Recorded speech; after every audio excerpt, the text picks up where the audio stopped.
فرش التراب يضمني. حقیقی ایمان. اب یہاں زمین و آسمان کا فرق آ جائے گا. ایمان دل میں اتر جائے تو کون نہیں جانتا کہ دل میں جو بات اتر جائے وہ عمل پر ضرور اثر انداز ہوتی ہے. یہ بات سیدھی سی ہے. دل میں یقین ہو عمل اس کے مطابق ہوگا. 2 اور 2 4 کی طرح مثالیں دے دوں آپ کو. آپ کو یقین ہے آگ جلاتی ہے, آپ ہاتھ ڈالتے ہیں اس میں, کیوں؟ یقین ہے کہ جلاتی ہے, لہذا کوئی شخص ہاتھ نہیں ڈالے گا. غلطی سے پڑ جائے تو پڑ جائے, جان بوجھ کے کون ڈالے گا؟ اچھا, میں بلکہ یہاں تک کہا کرتا ہوں کہ یقین تو بڑی دور کی شے ہے. گمان بھی ہو, گمان, اس کا نتیجہ بھی عمل میں نکل آتا ہے. کون شخص نہیں جانتا کہ سارے سانپ زہریلے نہیں ہوتے؟ معلوم ہے نا. لیکن جو سانپ ہے پتہ نہیں کم بخت یہ زہریلا ہو, ہے کہ نہیں؟ یقین نہیں ہے کہ یہ زہریلا ہے. ہو سکتا ہے کہ زہریلا ہو, صرف زن ہے نا, آپ قریب پھٹکتے ہیں اس کے. معلوم ہوا کہ یقین تو بڑی شے ہے. وہ تو میں نے اقبال کے آپ کو شعر سنایا بارہا. یقین پیدا کرے ناداں یقین سے ہاتھ آتی ہے, وہ درویشی کے جس کے سامنے جھکتی ہے فغفوری. یہ اولیاء اللہ کون تھے؟ صاحب یقین ہی تو تھے, اور کون تھے؟ جن کے سامنے بادشاہ جھکتے تھے. شیخ عبد القدوس گنگوہی رحمت اللہ علیہ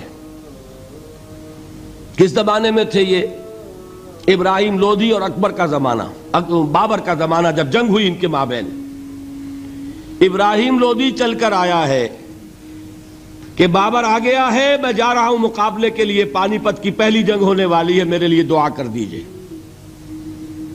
فرماتے ہیں ذرا ہٹ جاؤ, ہماری دھوپ چھوڑ دو. دعا نہیں کی اور وہ شکست اس نے کھائی, مارا گیا. ان سے بھی پہلے کی بات ہے, نظام الدین اولیاء رحمت اللہ علیہ 7 بادشاہوں کا زمانہ دیکھا ہے. کسی بادشاہ سے ملنے کا تو خیر سوال ہی نہیں, اس کے پاس جانے کا سوال نہیں, کسی کو اجازت نہیں دی حاضر ہونے کی. ایک بادشاہ نے کہا کہ آپ کیسے روک سکتے ہیں, میں آ جاؤں گا. تو جواب یہ لکھوایا ہے کہ درویش نے اپنے گھر کے 2 دروازے رکھے ہوئے ہیں, بادشاہ ایک دروازے سے داخل ہوگا, درویش دوسرے سے نکل جائے گا. بادشاہ چاہتا ہے اذن باریابی. اور سلطان الہند پھر کون ہوا؟ سلطان الہند تو پھر نظام الدین اولیاء ہوئے, جس کی قدم بوسی کے لیے بادشاہ آنا چاہتا ہے اور وہ اجازت نہیں دے رہے. اس لیے ان کا نام ہے سلطان الہند, حضرت نظام الدین اولیاء رحمت اللہ علیہ. تو یہ جان لیجئے. ایک اور کا واقعہ ابو علی قلندر کا. نواب ٹونک نے جاگیر کے لیے ایک وثیقہ بھیج دیا, ہم نے آپ کی خانقاہ کے لیے اتنے گاؤں کی جاگیر لکھ دی.